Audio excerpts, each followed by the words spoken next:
মকৰ ৰাশি 24 পৰা 31 মে 2026 মকৰ ৰাশি লোকসকল 24 পৰা 31 মে এই 7 দিনত আপোনাৰ জীৱনত আনিব পাৰে এটা ডাঙৰ টাৰ্নিং পইণ্ট। যি কাম বহুদিন ধৰি ৰৈ আছিল সেই কাম হঠাৎ আগবাঢ়িব পাৰে। কাৰোবাৰ পৰা আহিব পাৰে আচৰিত খবৰ আৰু ইউনিভাৰ্ছে আপোনালৈ পঠাইছে এটা শক্তিশালী সংকেত। কিন্তু সাৱধান, এই সময়ত এজন মানুহৰ ওপৰত বেছি ভৰসা কৰিলে ক্ষতি হ'ব পাৰে। প্ৰেম জীৱন, টকা পইচা, কৰ্মজীৱন আৰু ভাগ্য সকলো ক্ষেত্ৰতে আহিছে ডাঙৰ পৰিৱৰ্তন। ভিডিঅ'টো শেষলৈ চাই থাকক, কাৰণ শেষত মই ক'ম সেই বিশেষ দিন আৰু সংকেত যি আপোনাৰ ভাগ্য খুলিব পাৰে। আহক তেন্তে আৰম্ভ কৰোঁ। প্ৰথমতে আহিছোঁ প্ৰেম আৰু দাম্পত্য জীৱন। মকৰ ৰাশিৰ লোকসকল, এইকেইদিন আপোনাৰ মনত বহুদিন ধৰি লুকাই থকা অনুভূতি পুনৰ জাগি উঠিব পাৰে। যিজন মানুহক আপুনি পাহৰিবলৈ চেষ্টা কৰিছিল সেইজনে হয়তো আকৌ আপোনাৰ মনত ঠাই ল'ব।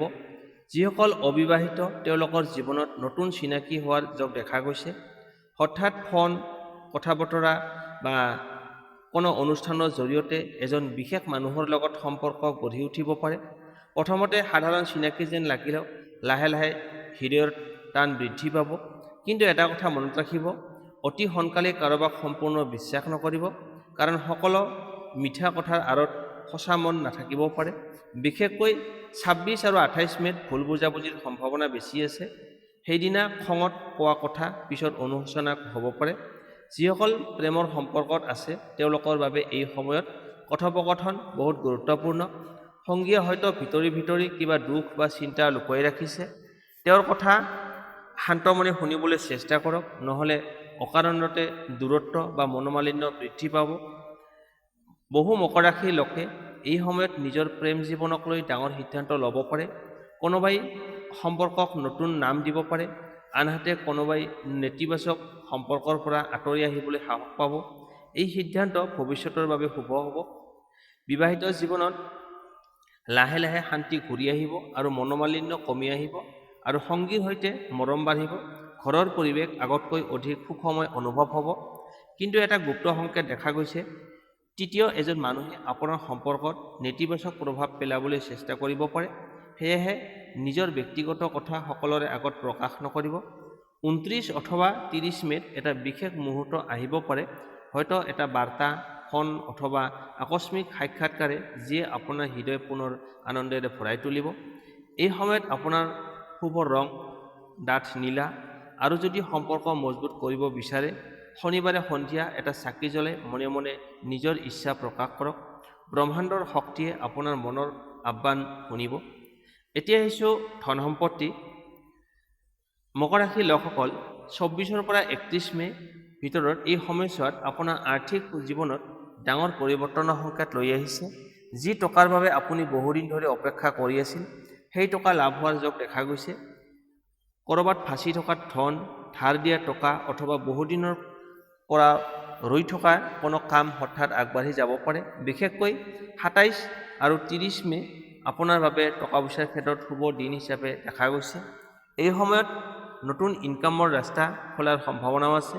কোনোবাই নতুন চাকৰিৰ সুযোগ পাব পাৰে, আনহাতে কোনোবাই ছাইড ইনকাম বা ব্যৱসায়ৰ পৰা লাভ পাব পাৰে। সৰু কাম বুলি অৱহেলা নকৰিব, কাৰণ সেয়াই পিছত ডাঙৰ লাভৰ ৰূপ ল'ব পাৰে। কিন্তু বিশ্বব্ৰহ্মাণ্ডই এটা সতৰ্কবাণীও দিছে। অপ্ৰয়োজনীয় খৰচৰ পৰা আঁতৰি থাকিব। বিশেষকৈ দেখুৱাবলৈ বা আনক প্ৰভাৱিত কৰিবলৈ টকা খৰচ নকৰিব, নহ'লে পিছত আৰ্থিক চাপ অনুভৱ কৰিব লাগিব। এই সময়ত কাৰোবাৰ মিঠা কথাত বিশ্বাস কৰি টকা ধাৰ নিদিব। এজন চতুৰ মানুহে আপোনাৰ সুবিধা ল'বলৈ চেষ্টা কৰিব পাৰে। সেয়ে সকলো কাগজ পত্ৰ বা টকাৰ লেনদেন ভালদৰে পৰীক্ষা কৰি ল'ব। যিসকলে মাটি, ঘৰ বা সম্পত্তিৰ বিষয়ক চিন্তিত আছিল তেওঁলোকৰ বাবে এটা শুভ সংকেত দেখা গৈছে। বন্ধ হৈ থকা সম্পত্তিৰ কাম পুনৰ আৰম্ভ হ'ব পাৰে। পৈতৃক সম্পত্তি অথবা মাটিৰ বিষয়তো ভাল খবৰ পোৱাৰ সম্ভাৱনা আছে। ব্যৱসায়ীসকলৰ বাবে এই সময়ত নতুন গ্ৰাহক বা নতুন সুযোগ আহিব পাৰে। যদিও আৰম্ভণিতে লাভ কম যেন লাগিব, কিন্তু জুন মাহৰ পৰা তাৰ ফলাফল ভালদৰে দেখা যাব। এই 7 দিনত আপোনাৰ এটা গুপ্ত সংকেত আছে। যদি আপুনি ৰাস্তাত হঠাৎ খুচুৰা পইচা বা ক'লা পখিলা বা শনিবাৰে ক'লা কুকুৰ দেখা পায়, তেন্তে সেয়া আপোনাৰ ভাগ্য সলনি হোৱাৰ ইংগিত হ'ব পাৰে। আপোনাৰ বাবে শুভ সংখ্যা হৈছে 8, শুভ ৰং হৈছে ছাই বৰণীয়া আৰু নীলা। আৰু ধন বৃদ্ধি কৰিবলৈ শনিবাৰে গছৰ তলত এটা চাকি জ্বলাই ওম সং শনিশ্বৰায় নমঃ মনে মনে 8 বাৰ জপ কৰিব। তাৰপিছত আহিছোঁ আপোনাৰ কৰ্মজীৱন। মকৰ ৰাশিৰ লোকসকল, এই 7 দিনত আপোনাৰ কৰ্মজীৱনত এক গুৰুত্বপূৰ্ণ সময় হিচাপে দেখা গৈছে। বহুদিন ধৰি যি পৰিশ্ৰম আপুনি নীৰৱে কৰি আছিল তাৰ ফল লাহে লাহে ওলাই আহিবলৈ আৰম্ভ কৰিব।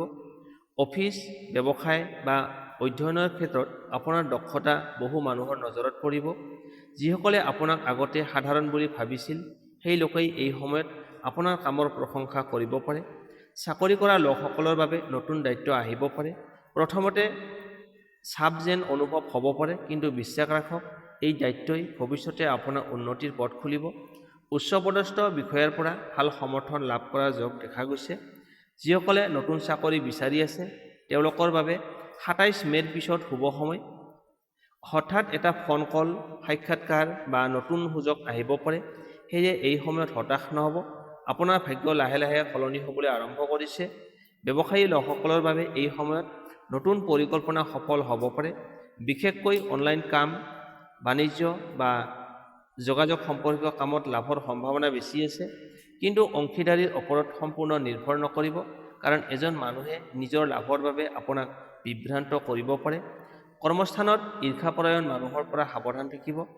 সকলোৰে আগত নিজৰ পৰিকল্পনা প্ৰকাশ নকৰিব, কাৰণ আপোনাৰ উন্নতি দেখি কিছুমান মানুহে ভিতৰি ভিতৰি অশান্ত হৈ আছে। এই সময়ত ব্ৰহ্মাণ্ডই এটা সংকেত দিছে। যদি আপুনি সঘনে 8 সংখ্যাটো দেখি থাকে বা পুৱা কলা চৰাই দেখা পায়, তেন্তে সেয়া আপোনাৰ সফলতাৰ আগজাননী হ'ব পাৰে। শিক্ষাৰ্থীসকলৰ বাবে এই সময়ত মনোযোগ বৃদ্ধি পাব। আগতে কঠিন যেন লগা বিষয়বোৰ সহজকৈ বুজি পোৱাৰ সম্ভাৱনা আৰম্ভ কৰিব। পৰীক্ষা বা প্ৰতিযোগিতামূলক ক্ষেত্ৰত ভাল ফল লাভ কৰাৰ যোগ দেখা গৈছে। এই 7 দিনত আপোনাৰ শুভ দিশ হৈছে দক্ষিণ দিশ। শুভ সময় ৰাতিপুৱা 7 বজাৰ পৰা 9 বজালৈ। আৰু কৰ্মজীৱনত বাধা দূৰ কৰিবলৈ শনিবাৰে গৰীব মানুহক কলা তিল বা কলা বস্তু দান কৰক। ই আপোনাৰ ভাগ্য শক্তিশালী কৰিব। তাৰপিছত হৈছে আপোনাৰ একেদিনৰ আপোনাৰ ভাগ্য কেনেকুৱা থাকিব। মকৰ ৰাশিৰ লোকসকল, এই সময়ত আপোনাৰ ভাগ্য লাহে লাহে নতুন দিশলৈ ঘূৰি যাবলৈ আৰম্ভ কৰিছে। যি কামত আগতে বাৰে বাৰে বাধা আহিছিল সেই কামতে হঠাৎ সফলতাৰ দুৱাৰ খুলিব পাৰে। 24 পৰা 31 মে'ৰ ভিতৰত ব্ৰহ্মাণ্ডই আপোনালৈ এটা শক্তিশালী সংকেত পঠিয়াইছে। এই সংকেত বুজি পালে আপোনাৰ জীৱনত ডাঙৰ পৰিৱৰ্তন আহিব পাৰে। এই সময়ত বহু মকৰ ৰাশিৰ মানুহে হঠাৎ সহায় লাভ কৰিব। কোনোবাই অপ্ৰত্যাশিত সুখবৰ পাব, আনহাতে কোনোবাই বহুদিন ধৰি অপেক্ষা কৰা কামত সফলতা লাভ কৰিব। বিশেষকৈ 27, 29 আৰু 30 মে' আপোনাৰ বাবে বহুত শুভ দেখা গৈছে। যদি আপুনি নতুন কাম আৰম্ভ কৰিব বিচাৰে তেন্তে এই সময় বেয়া নহয়।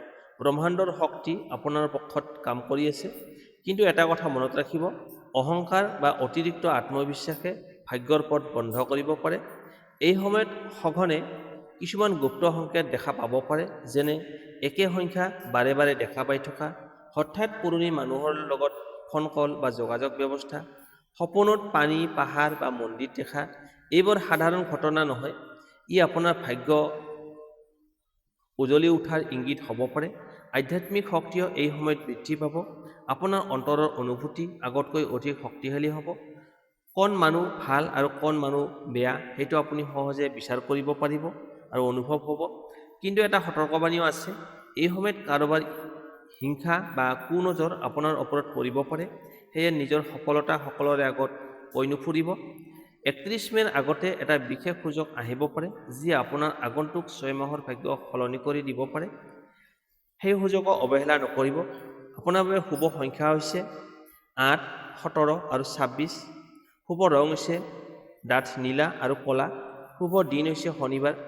আৰু ভাগ্য অধিক শক্তিশালী কৰিবলৈ শনিবাৰে সন্ধিয়া শনিদেৱৰ নাম স্মৰণ কৰি এটা চাকি জ্বলাই মনে মনে নিজৰ ইচ্ছা কওক। ব্ৰহ্মাণ্ডৰ শক্তিয়ে আপোনাৰ পথ মুকলি কৰিব। এতিয়া আহিছোঁ মকৰ ৰাশিৰ বাবে সেই বিশেষ দিন আৰু গুপ্ত সংকেত। মকৰ ৰাশিৰ জাতক জাতিকাসকল, 24 পৰা 31 মে'ৰ ভিতৰত এটা বিশেষ দিন আপোনাৰ ভাগ্য জাগি উঠাৰ কাৰণ হ'ব পাৰে। সেই দিনটো হৈছে 29 মে' আৰু 30 মে'।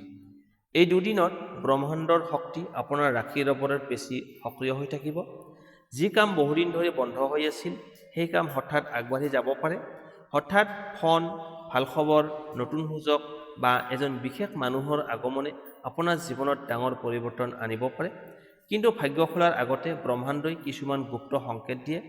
যদি আপুনি এই সংকেতবোৰ দেখা পায় তেন্তে বুজিব আপোনাৰ সময় সলনি হ'বলৈ ওলাইছে। প্ৰথম সংকেত, সঘনে যদি একে সংখ্যা দেখা পাই থাকে, যেনে 8:08, 11:11 অথবা 2:22, এই ব্ৰহ্মাণ্ডৰ পৰা অহা শক্তিশালী ইংগিত। দ্বিতীয় সংকেতটো হৈছে হঠাৎ পুৰণি মানুহৰ লগত কথা বতৰা হোৱা বা দেখা দেখি হোৱা। যিজন বহুদিন ধৰি নিঃশব্দই আছিল সেইজন আকৌ যোগাযোগ কৰিব পাৰে। 3 নম্বৰ, সপোনত যদি পানী, মন্দিৰ, পাহাৰ বা চাকি জ্বলি থকা দেখা পায়, ই আপোনাৰ ভাগ্যৰ দুৱাৰ খোলাৰ আগজাননী হ'ব। 4 নম্বৰ সংকেতটো হ'ল শনিবাৰে ক'লা কুকুৰ, ক'লা চৰাই বা ৰাস্তাত যদি খুচুৰা পইচা পায়, ই আপোনাৰ ধন আৰু সৌভাগ্য আগমনৰ সংকেত বুলি ধৰা হয়। কিন্তু এটা কথা মনত ৰাখিব, এই সময়ত নেতিবাচক মানুহৰ পৰা আঁতৰি থাকিব, কাৰণ আপোনাৰ শক্তি বৃদ্ধি পাইছে আৰু সকলো মানুহে আপোনাৰ উন্নতি সহ্য কৰিব নোৱাৰিব। ভাগ্য খুলি দিব পৰা বিশেষ উপায়, 29 অথবা 30 মে সন্ধিয়া এটা চাকি জ্বলাই মনে মনে নিজৰ ইচ্ছা কওক। তাৰপিছত ওম সং শনিশ্চৰায় নমঃ এই মন্ত্ৰটো 8 বাৰ জপ কৰক। ই আপোনাৰ ভিতৰৰ শক্তি আৰু ভাগ্য দুয়ো বৃদ্ধি কৰিব বুলি বিশ্বাস কৰা হয়। মকৰ ৰাশিৰ জাতক জাতিকাসকল, এই 8 দিনত আপোনাৰ জীৱনত ডাঙৰ পৰিৱৰ্তনৰ আৰম্ভণি হ'ব পাৰে।